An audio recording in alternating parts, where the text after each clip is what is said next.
Alright, what's up everyone? Welcome back to a new YouTube video. This is episode 3 of my contest prep series.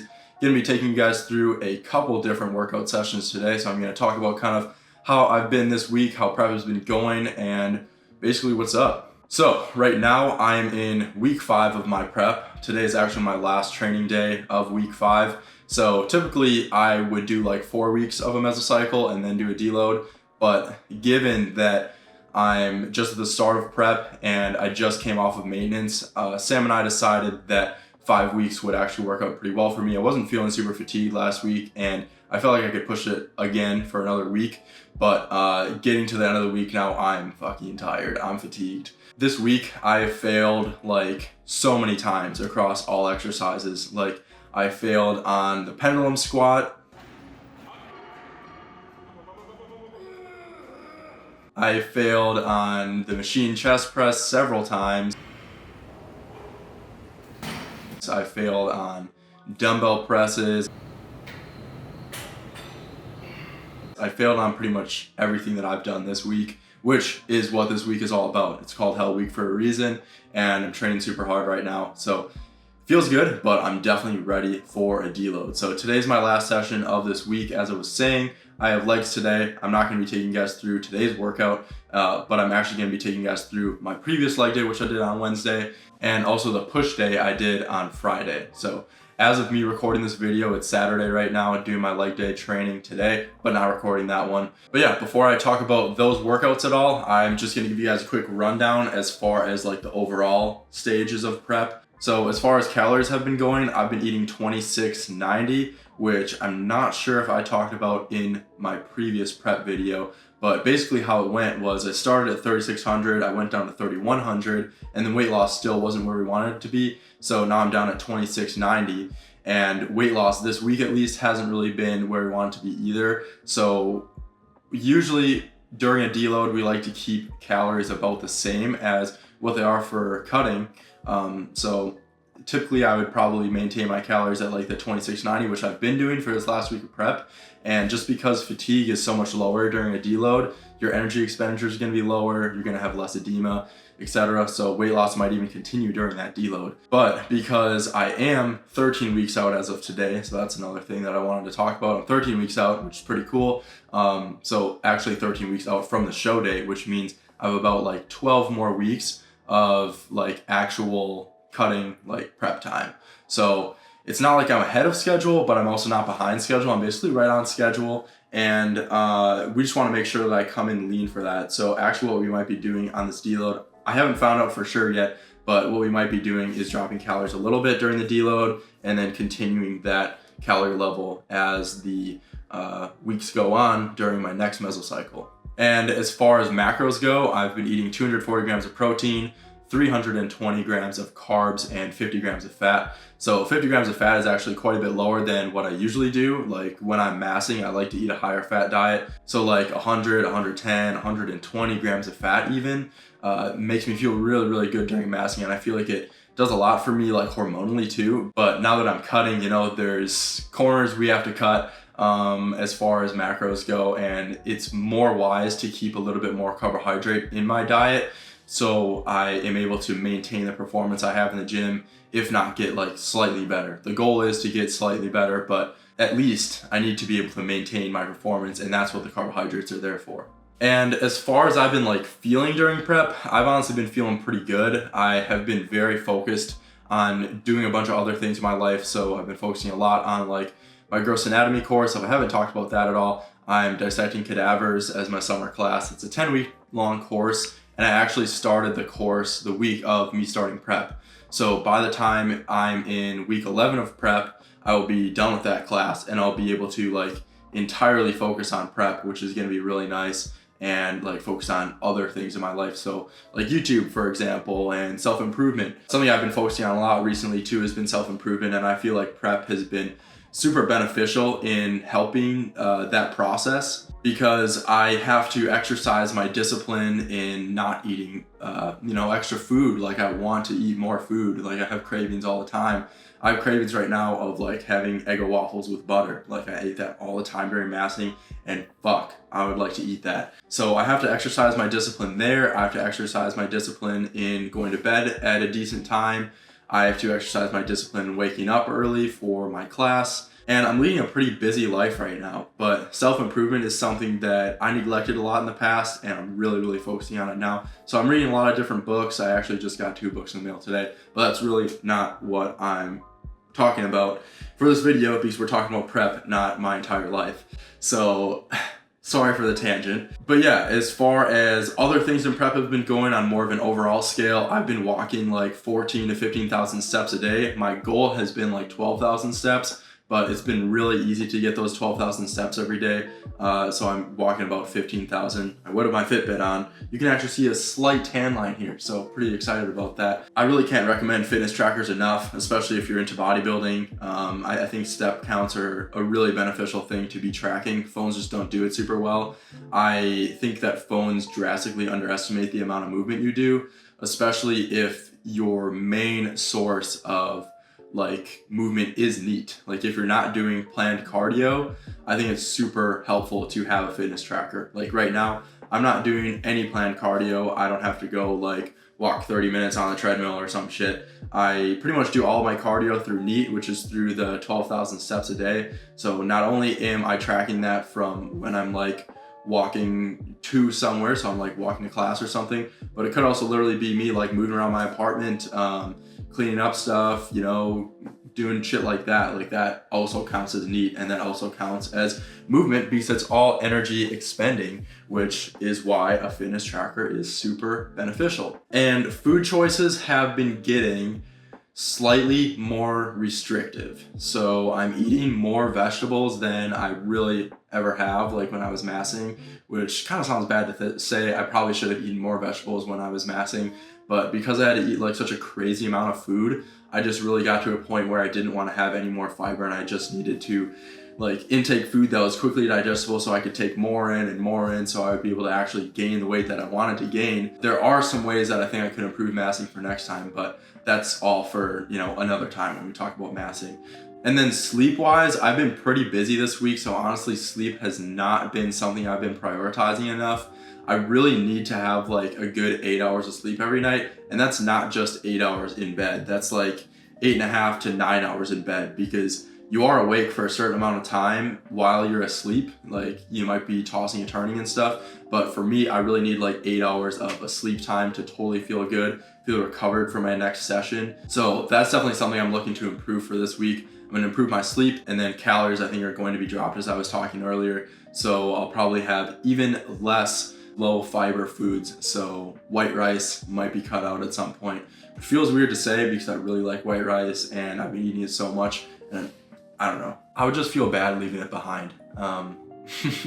But there probably will come a point during this prep where white rice just isn't something I should be eating anymore, just because I don't have the sheer amount of calories for it. But yeah, that's pretty much how things have been going as far as like an overall note for prep goes. And yeah, as far as progress goes, I lost about like a pound this week, which isn't quite as much as we want to lose, which is why we might have a calorie drop next week. Right now, I'm weighing around like 184.6. So that's down from 190 pounds when I started prep. So far I've lost around like 5-6 pounds, which has, made a big difference visually.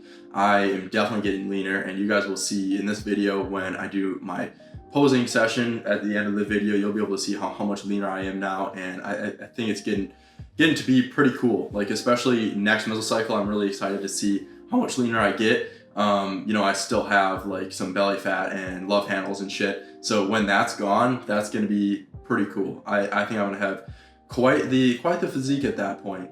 Really excited for that. So yeah, that's basically where things are at with prep right now on more of an overall scale. Today, I'm gonna be showing you guys 2 workouts, one of which is a leg day that I did at Fit City with Sam. I'm gonna show you guys the full clips for that. That was a crazy workout. I didn't record absolutely everything. I just didn't record my Bulgarian split squats, I believe. but I did them, I promise. Sam was there. And yesterday I also trained push, so I recorded some of that session, and I am also going to be talking about that in this little voiceover action. But yeah, to walk you guys through what I did on that leg day is I had 5 total movements. I first start with calves, of course. I've talked about that in the past, where I always start my workouts with calves or abs or shit that I want to skip, so then I don't skip it. I think it's really important to prioritize the stuff that you don't want to do. I feel like that's something that I'm really learning. But yeah, standing calves, I have those at the start of the workout, 8 to 12 rep range. So this is my heavier calf training of the week. And then I move into seated ham curls, and this is also my like slightly heavier flexion hamstring movement. So that is in the 10 to 15 rep range. And then I have the pendulum squat, which is paused at the bottom, in the 8 to 12 rep range. So it's also a bit heavier for a quad movement. I do have leg press later in the week, which is a higher rep range, so that kind of makes sense. Like I really like to have an exercise for pretty much every single muscle group that I'm able to push a lot of weight on, and then have other exercises that I do a slightly higher rep range and change things up that way. I think that's super helpful. Then I have the machine good morning, which is, I don't know exactly what the machine is called, but you can basically do good mornings on it. I also see people doing squats on them. Honestly, the squats don't look super comfortable, but the good mornings on that machine are fantastic. I don't know why my voice keeps cracking. This is really annoying, but I'm just gonna keep it running. And one thing I wanted to touch on with machine good mornings is the reason that I have those in is it's basically like a stiff legged deadlift, loaded slightly differently, and also takes a lot of the strain off of the lower back because of the way it's loaded. So that's pretty nice, which allows me to have a higher rep range for that movement. So on that movement, I do 10 to 20. On normal stiff-legged deadlifts, I do 6 to 10, at least for right now. Probably next muscle cycle, I might do slightly higher, not exactly sure. Stiff legs are one of those exercises that I think aren't very conducive to doing high reps, because then other things give out before your hamstrings do, which you don't want. And then the last exercise I have for this day is Bulgarian split squats. So yeah, it's an ass leg workout, and I did 12 reps on the Bulgarian split squat for the entire mesocycle. That workout killed the shit out of me. I basically did 4 sets on the calves. I did 3 sets on seated ham, 3 sets on pendulum, paused, 3 sets on the good mornings, and then 2 sets on the Bulgarians. So by the end of that workout, dude, I was fucked. Like straight up. Especially after the pendulum squats, like Sam made me fail on both sets towards the end, because I actually sandbagged the first set. And you guys will see that from the video, but yeah, that was a tough workout for sure. And on this push day, I actually did not increase my sets on any exercise, because at this point in the mesocycle, I felt pretty fatigued last week. I just have quite a few exercises on this day, quite a bit of volume. So I didn't increase volume at all for this last week, and just really focused on increasing my performance through the amount of weight that I did, the amount of reps I performed, etc. And also the proximity to failure. So like when I look at my log here from yesterday, I failed a total of 1, 2, 3, 4, 5, 6, 7, 9 times in that workout. So I was feeling pretty fucked up. I don't know how some people train to failure every single workout. It's probably because they don't actually train to failure. They're just saying they do to make themselves feel better. But yeah, the workout yesterday was tough. I was kind of going through it towards the end, and I like really was losing my focus. So that's somewhere where I was running into a bit of junk volume. So I just had like so many exercises on that day and so much volume that I was there at the gym for I think almost like 2 hours. And when I get to the 2-hour mark, especially like if I go over the 2-hour mark, that's the point in time where I'm just like, dude, I don't even want to be here. Like I love training. I love training so much. It's my favorite thing to do. And for me to say like, damn, dude, I don't want to be here anymore, like that tells me a lot of stuff about what's going on like a more deeper physiological level. Probably means that I am running fatigue super high. I haven't had enough food that day, which is obvious because I'm in prep. And yeah, that's pretty much just like a red flag that like, okay, I gotta take a minute. And I actually cut the amount of sets that I did at the end of the workout. So I had 4 total sets of my single arm cable laterals, and I ended up only doing 2 sets because those were the only 2 sets that I could focus on. After that, I knew I was going to be getting into junk volume where I wasn't going to actually go to the proximity to failure that I needed, and therefore wouldn't get the stimulus that I needed from that exercise and probably just would have gotten extra fatigue. So I decided to not push myself at that point in time, and I just cut my losses a little bit. Usually I don't do that, but at this point, because I'm in prep and because I do push myself really hard in pretty much everywhere else, that was the one spot in the workout where I decided to call it quits, do only 2 sets on that exercise and leave out the 2. So one thing I did want to talk about actually during this intro was to answer a question that I actually got on my Instagram. And the question that I wanted to answer was, am I nervous to be in prep? And honestly, in most circumstances with prep, I'm not nervous. What I'm nervous for is show day, because I've never done a show before. So actually presenting my physique in front of like however many people and getting judged and compared to other people is going to be interesting because I've never done it before. So in that sense, I'm a little bit nervous, but as far as doing the actual work, I'm not nervous at all. And the reason I say that is because I have made an agreement with myself recently that I'm always going to do my best in anything that I do. And I think the gym is a super great place to begin that agreement and really understand that, okay, I'm accepting this agreement and I'm gonna apply this to everywhere else in my life. All right, the camera cut me off because it was overheating, but basically what I'm trying to say is no, I'm not nervous for prep because I know by the end, I'm gonna have put in my absolute best and put in all my effort, put in all my time, and really worked hard for the end product. So I'm not going to be nervous about it. I'm not gonna be mad about any results. I'm going to be accepting of the results that I have because I know that I've done my best. This is something that I've learned from recently, especially.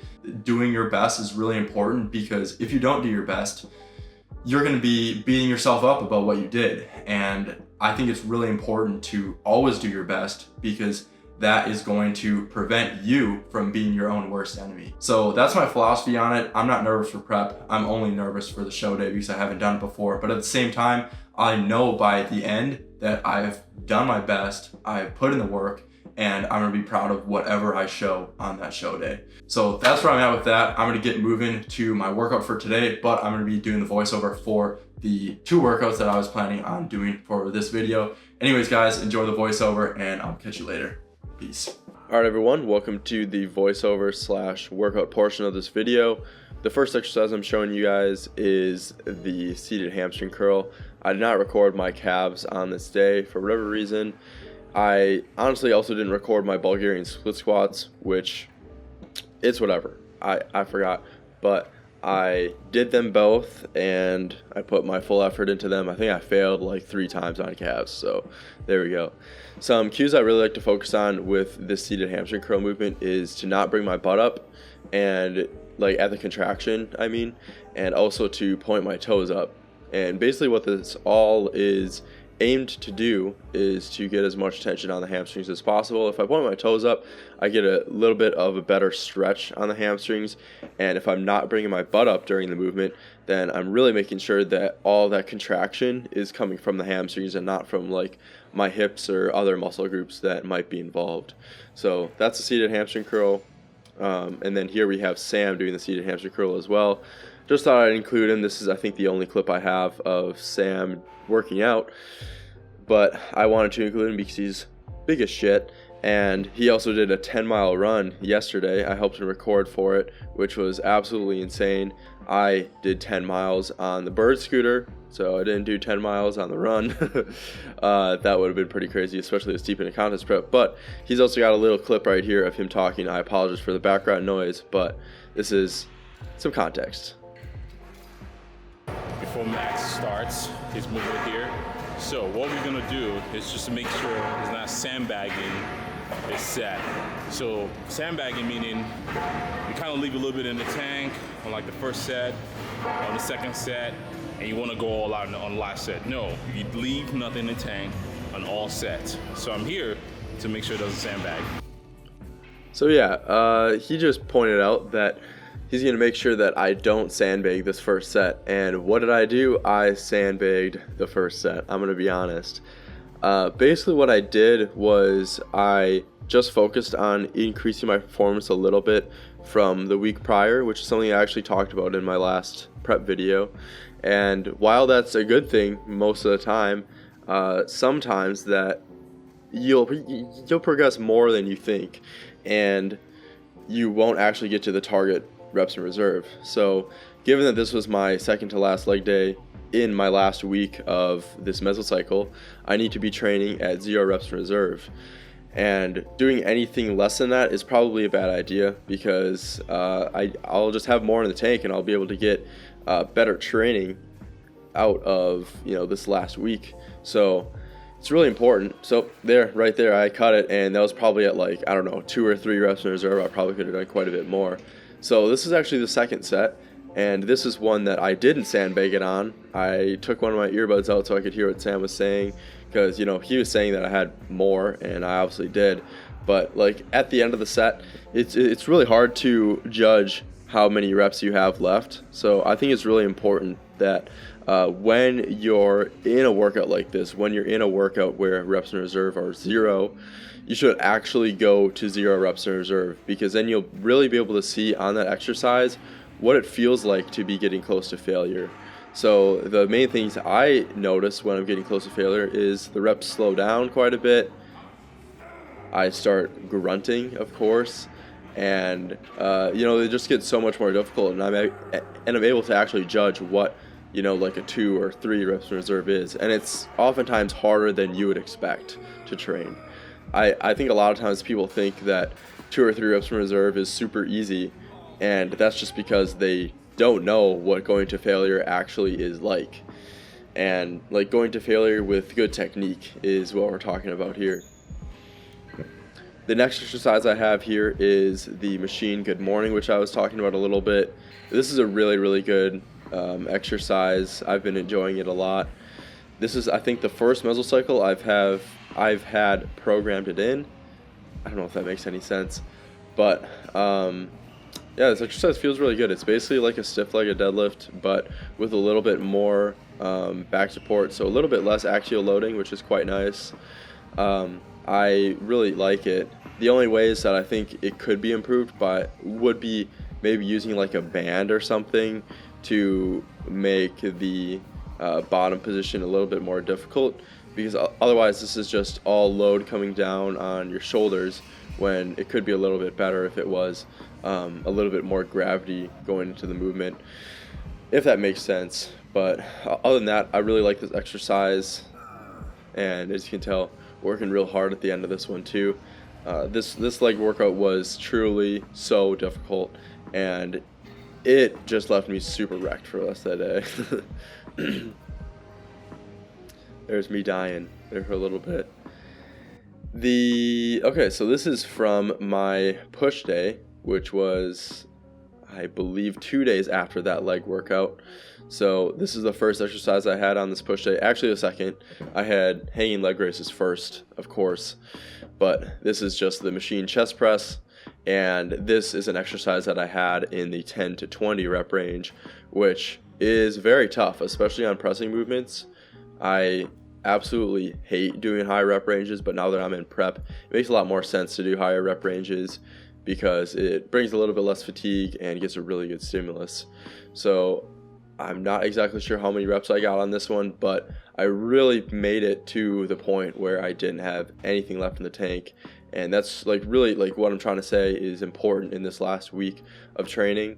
And as you can see there too, on that second to last rep, I kind of got stuck at some points, and the things that I like to do to actually finish the rep is to take little extra breaths in the middle of that rep, and that allows me to continue pushing and actually finish the rep. So that's a little tip I have for you guys there. The next exercise I have here is the high incline dumbbell press. So this is both working like the upper chest and the front delt to a high degree. So this is at about like a 45-degree abduction as far as the arm pathway goes. and this is with 50 pounds. I did show you guys the same exercise in the last prep video, I believe, and that was with 30 pounds in the 10 to 20 rep range. This was in the 8 to 12, so a little bit of a different rep range, but keeping the same exercise because we don't always need to have a different exercise and novelty to get better. Here is some seated preacher machine curls. This is a really good machine. I really enjoy it, and yeah, I don't really know if I have too much to say about this exercise.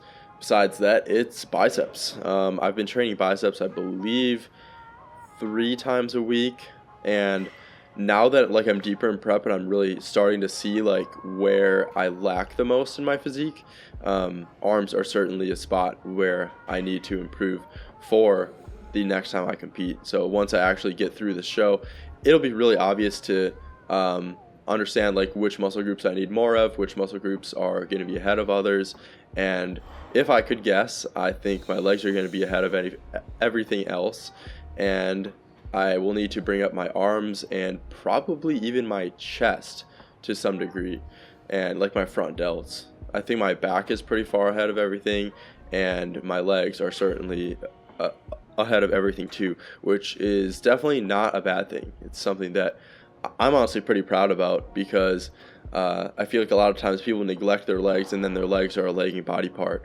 But I've never neglected my legs. I've always focused on them a lot.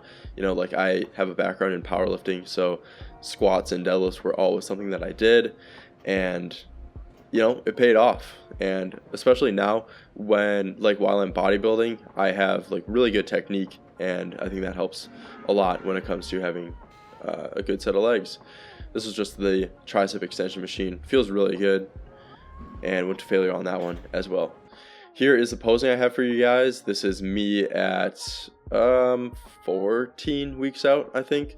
Now I'm actually at 13 weeks out as of recording this video, but this was at 14 weeks. Leaned out quite a bit since the last video. I think the last video that I posted was like 2 weeks in difference compared to this one. And yeah, it's really cool to be seeing the progress and like seeing how much leaner I'm getting. I'm really working on the quarter turns a lot and working on the mandatories. I think those are going to turn out pretty cool by the end of prep. And this is also a pose that I'm getting a lot better at.